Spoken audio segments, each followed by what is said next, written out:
This podcast is sponsored by ebookit.com, self-publishing solutions for the independent author and small press. Visit us today at ebookit.com. Welcome to the Toastmasters podcast, the official podcast of Toastmasters International. Hello, everybody. This is Greg Gazin. Toastmasters founder Dr. Ralph Smedley once said, "We learn best in moments of enjoyment." And what a better way to enjoy a moment is to laugh. In our last episode, we looked at the roast, and today we're looking at another element to add more spark to club meetings that can also create moments of joy, and that's improv. Today we speak with someone who's the president of a Toastmasters club that focuses on both humor and improv. Karen Rae Hannah has been a Toastmaster for 16 years. She belongs to 5 clubs, including the Improv and Humor online club based in California. She's a retired businesswoman and was a single mother who ran an adoption agency. She has 5 adult children and 6 grandchildren, several with special needs, who inspire her daily and often are a source of humor for her. Karen was one of many individuals interviewed for the article by Stephanie Darling entitled Improving Club Meetings, subtitled How 3 Clubs Are Getting Laughs and Flexing Their Spontaneous Speaking Skills. And that appears in the February 2024 issue of the Toastmaster magazine. And coming to us today from Woodbury, Minnesota, a suburb of St. Paul, Karen Rae Hannah, welcome to the Toastmasters podcast. Thank you. I'm having fun being here, I think. And it's been fun so far as we do take 2, as we had some technical difficulties. February is certainly the month of love. We have Valentine's Day. And this month's Toastmaster magazine is full of articles that make us laugh. And of course, we'd love to laugh. Now, of course, improv is not always about laughter, but more often than not, it does certainly lead to laughter. So, Karen Rae, to kick us off, perhaps tell us a little bit about what improv is from your perspective. Yes, Greg. Improv is what we do when we're children. We think of a theme. We know maybe it's our dolls are talking to each other, or our trucks are driving down the road, our toy trucks, and we're imagining ourselves being on a big hall of the trucks, or we're playing in a restaurant and somebody is the waiter and they come over and bring the food. And so really what improv is what we do naturally. We're born with an ability to improv. And it's called imagination, and it's called having a story in your imagination and taking that story somewhere so that you, in your mind, having a real adventure. I've certainly never heard it explained that way. Improv, we also call it improvisation. That is clever. In the article, they mentioned that improv is the art of saying or doing something relevant to the moment, yet completely unplanned. And you're so right. That's what we did, and that's what we do as children. Yes. Yeah. Now, Karen Rae, your Toastmasters Club is called Improv and Humor Toastmasters. We certainly understand that improv doesn't necessarily have as much structure to it, yet Toastmaster meetings have a certain structure to them. Can you tell us a little bit about your particular club and how do you integrate improv into the club? Our club starts out, we have about an hour long meeting, maybe a little longer, depending on how many people we have attending. And we start out with first, opening the meeting, and we start out with a joke. Or as many jokes as we might have of people that have jokes. So they can be, story jokes that you've discovered, or you can do the puns. There's always a pun stir in the group. And so we start out with jokes, and we try to invite everybody to have a joke or a couple of jokes. And then we usually move into a speech. And the speech can be the traditional. Many people do pathway speeches.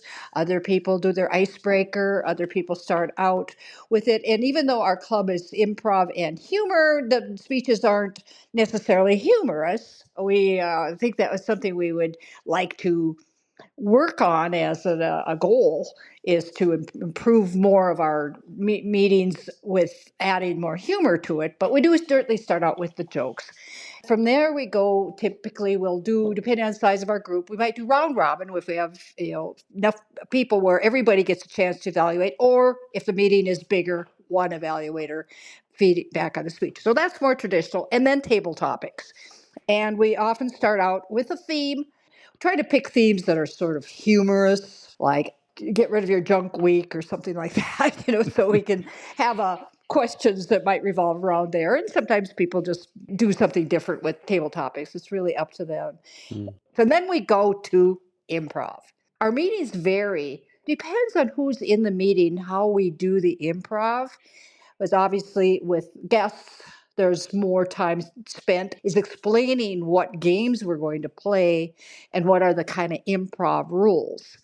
And then we move into the improv. So some of our meetings are pretty improv just because we have to adjust based on members versus guests. And so we really have to adjust according to who's there to make the meeting go smoothly. And we're always willing to improvisation our format as long as we get these fun things in. There you go. Improvising the format, improvising the content, and improvising as you go along. That's Exactly. great. Exactly. So let's dig a little bit deeper. Now you had mentioned table topics, and I was thinking table topics is also commonly known as impromptu speaking, not necessarily improv. So are they similar? Are they the same? What's your take on that? I think they're fairly different. Impromptu is often a question that you may be responding to that is of your real life experience or your real life thoughts or exploring what you were just asked in terms of sort of a reality based comment.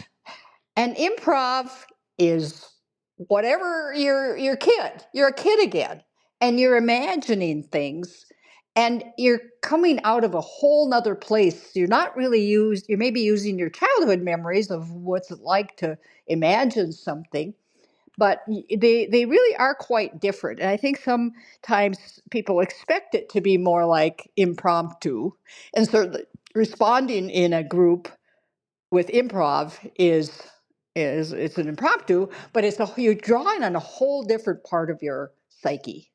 Oh, that's interesting. You had mentioned games. So I'm just curious. I read in the article that one club does improv for 30 minutes. And Yeah, I guess. so I'm just wondering, in terms of some of its forms, you mentioned games. I know from television we've seen skits. Maybe can you share a couple of items that you do within your club? Yeah, we have different ones. And again, depending on how many guests or visitors, new people, new members, what games we might pick. One of the real challenges on improvisation on Zoom is the spontaneity when you're just a little picture in a screen, and then we have the muting, unmuting, and the being able to decide what order we're going to go in. So some of the simpler games we've done are there's the alphabet game, and many people have done that as in their improv. And it starts out you make a story with using each letter of the alphabet. And in the structure of Zoom, which we are, we have to call out the person. A, start a sentence. Somebody will say, always have fun. And then you point out the next person. B, because fun is an important part of life. C, cats have fun. And then people go on, and we end up having a story. It's really a challenge to get down to the X, somebody pops up. Sometimes the story makes a lot of sense. Sometimes it simply stimulates you to think quickly of a sentence that starts with that letter. And it doesn't have to be totally part of the story, but sometimes it ends up with a pretty good story that we've just told with 26 sentences in that. So that's one of the simpler games that it seems easier for people. Sometimes we set up people in scenes of two, and what we've done there in order to get the improv to work is if we're going to add people to it, we will again assign. You're going to be number one, you're going to be number two, and Susie, you're going to be number three. One and two can start, and three, you can pop in when you're ready after they've set up the scene. Last week was Groundhog Day. So the game we played was you two are groundhogs, and you're trying to decide which one of you is going to go first and get up and see what's going on there? And then number three, you pipe in, you're another groundhog. And pretty soon we had a groundhog in a different burrow, and people just joined in. And so and people even made little hands were little groundhog feet, wiggling around. And we were pretty laughing by the time all the groundhogs are figuring out how they're going to get out from underground and come up and see what's going on the shadow. That's one example of a game, and they can be different things. Like you two are movers, and you just entered this building, and you have to move the couch, and you discover something. So then they go on and say, "Oh my goodness, it's a trap. What's under there? Huh? I couldn't believe it. A dead body or whatever people are going to say." They make up things that are funny eventually or dramatic, and then another person might join in being the police officer they called or something. And it's a very creative process to play those games. Some of them are simply, we'll open up the meeting. One icebreaker kind of thing we do with the improv group is everybody laugh. And there we don't have to control the screens. Who's next? Everybody laugh. And then we go, everybody cry, okay? Everybody have a silly face. It's really fun to watch.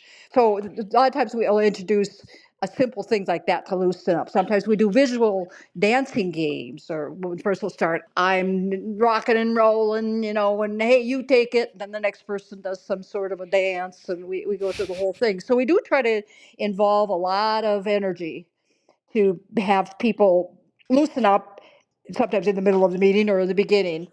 And so that's one game. I can think of quite a few other games too that we've tried. There's one called, and I'm not garbling here, it's called gibberish.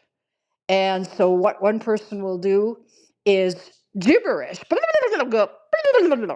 And then the other person says, "Oh, they're late for their hair appointment. And their hair just looks terrible today, and they can't wait to go get a haircut." And then they'll rotate back. So it involves more than just your words. It involves your energy and your imagination along with the energy. I'm thinking some people may arrive at the meeting going, why did I come here? What is Yeah. going on? But Yes.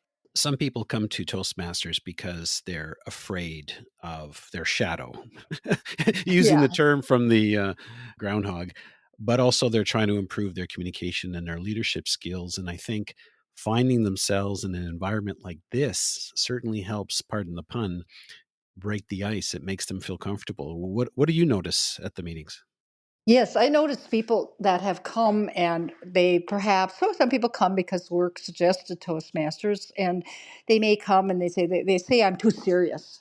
I said, well, you come to the right place. We're going to get that out of you real quick here. So I've noticed over time how people come in and they are more serious, but when they start to come to meetings, more often they're actually coming in, they're all smiling right away.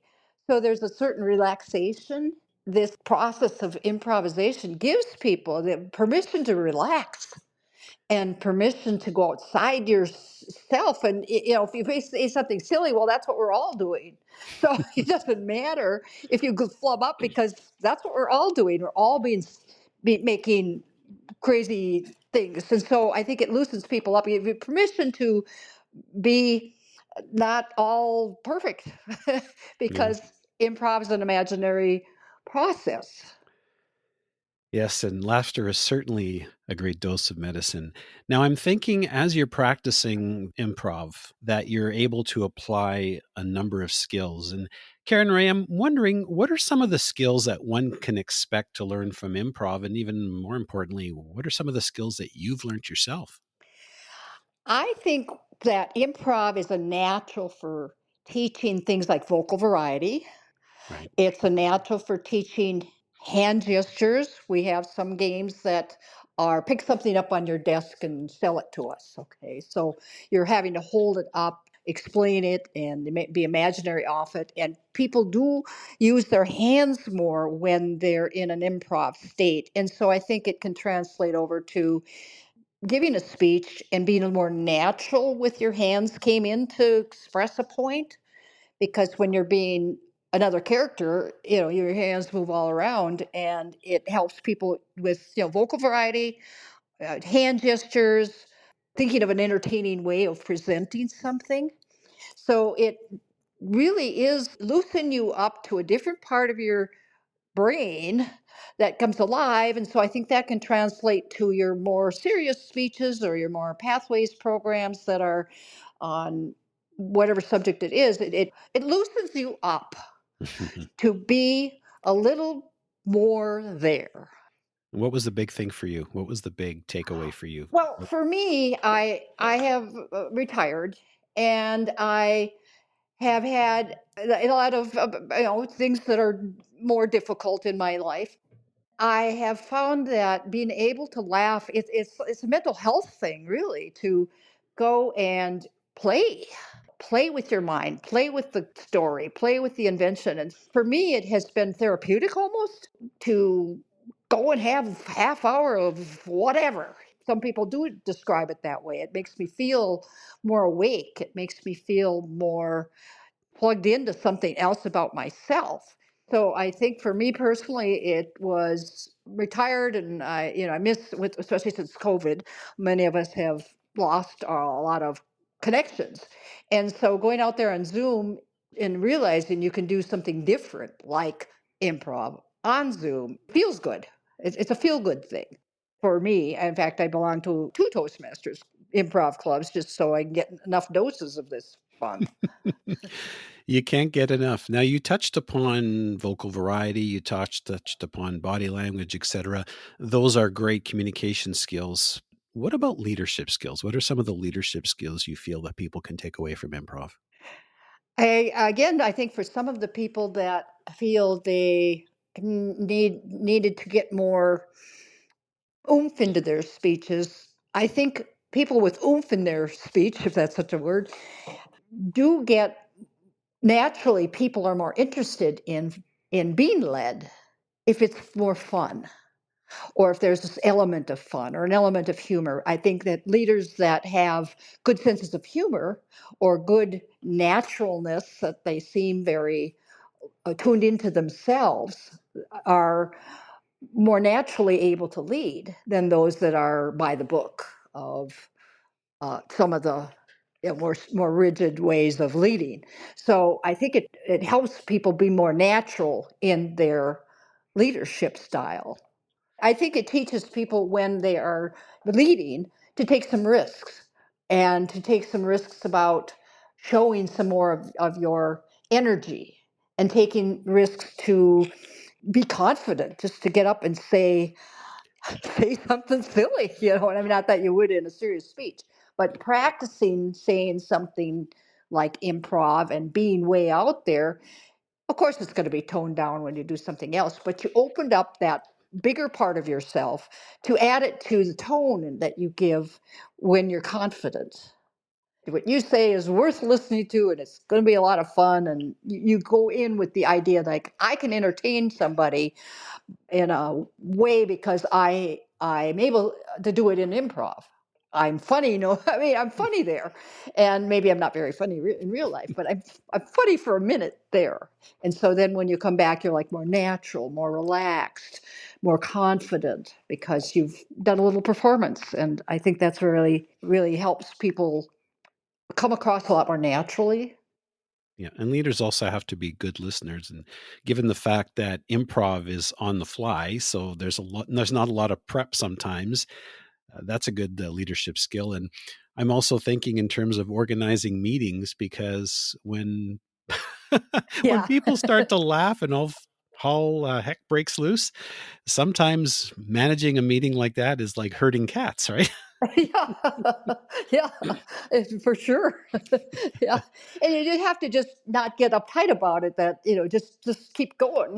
Just like improv, just keep going. Okay. Yeah.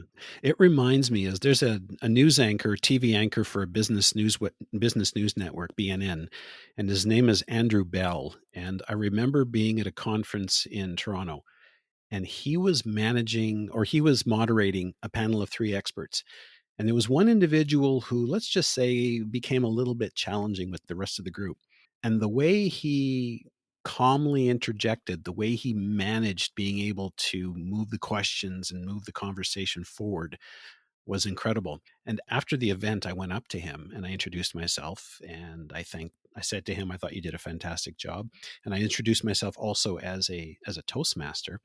And I said to him, I was very impressed the way he moderated, the way how calmly he moved things around and how calmly he was able to gain control. And I asked him, I said, where did you learn those skills? And he said he took improv. That's exactly what he said. And one of his other colleagues took it as well. He also shared with me that he grew up extremely introverted and very, very shy. And so this really, really helped him. When I mentioned Toastmasters, he said, I tried Toastmasters, but just the timing didn't work for him. And he thought, well, maybe I should try that again. But I thought that was quite interesting how he improvised and how he learned a number of his skills from improv. Yes. Yeah. Yes. So in meetings like yours, where sometimes it becomes free form, how are evaluations handled? Well, for speeches, we do traditional evaluations. So, or sometimes if the meeting's small, well, maybe more than one person might be able to round robin an evaluation, or if we just have one speaker. But when we get to the improv, we don't evaluate who did the improv. I think we're more careful to evaluate those of us who might be leading the improv.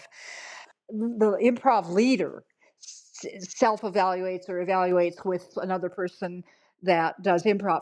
And we really have to self evaluate ourselves and make sure we have explained the game well enough so that it's not real confusing what we're doing, that we reiterate some of the rules of improv about the yes and, that we say ahead of a time, you go ahead and be silly, because this is a time that you're like a child, and children are able to be free thinking.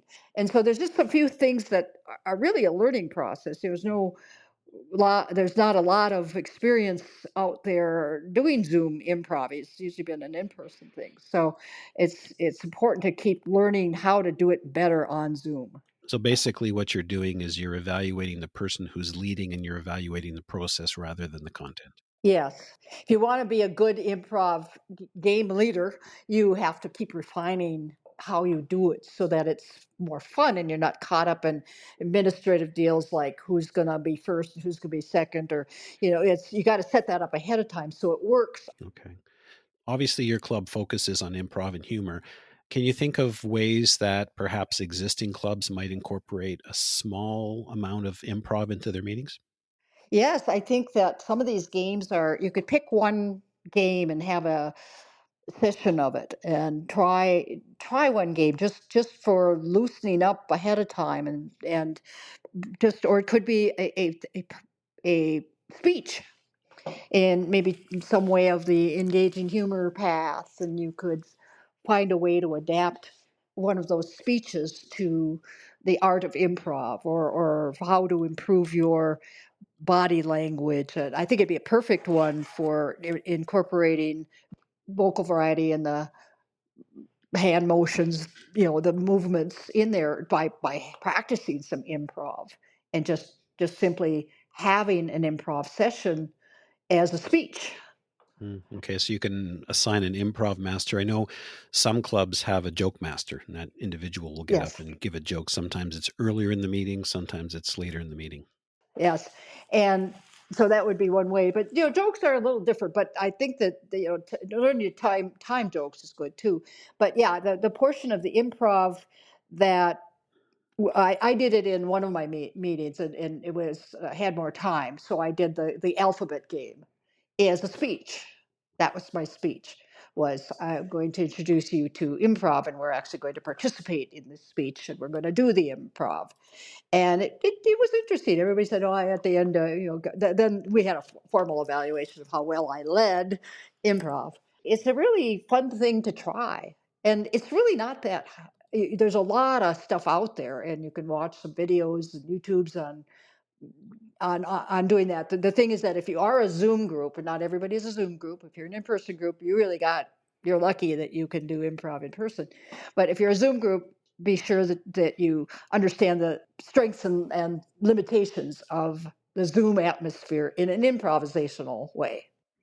Yeah, that makes a lot of sense. So, Karen Rae, this is certainly some sage advice and great ideas to get started at improv. And folks, if you found this episode really interesting, I encourage you to share it with your friends and family and fellow Toastmasters.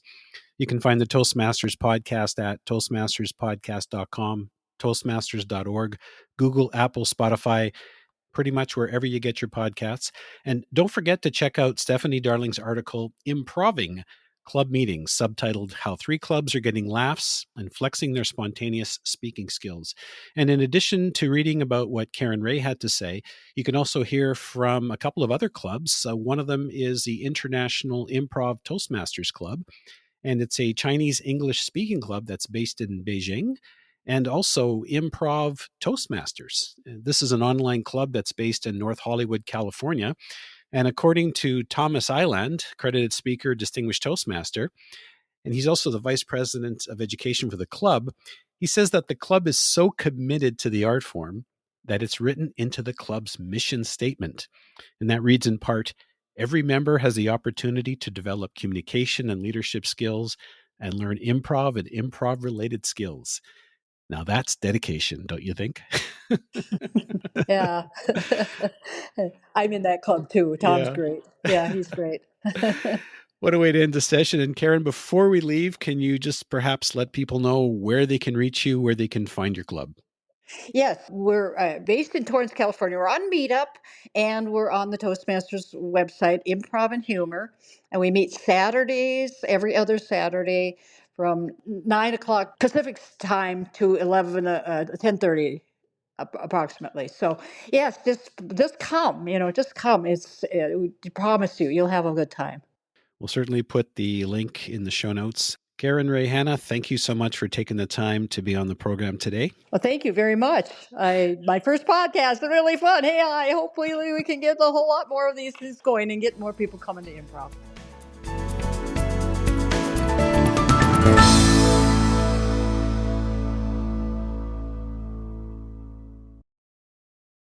Ever imagined a book written just for you? Introducing Books.ai. We're not just another bookstore, we're the future of reading. Our state-of-the-art AI adapts each book to your specific needs, creating a personalized masterpiece. Visit Books.ai now, that's POOKS.ai, and use the promotion code SPOTIFY for a whopping 50% off. Books.ai, your personalized book awaits.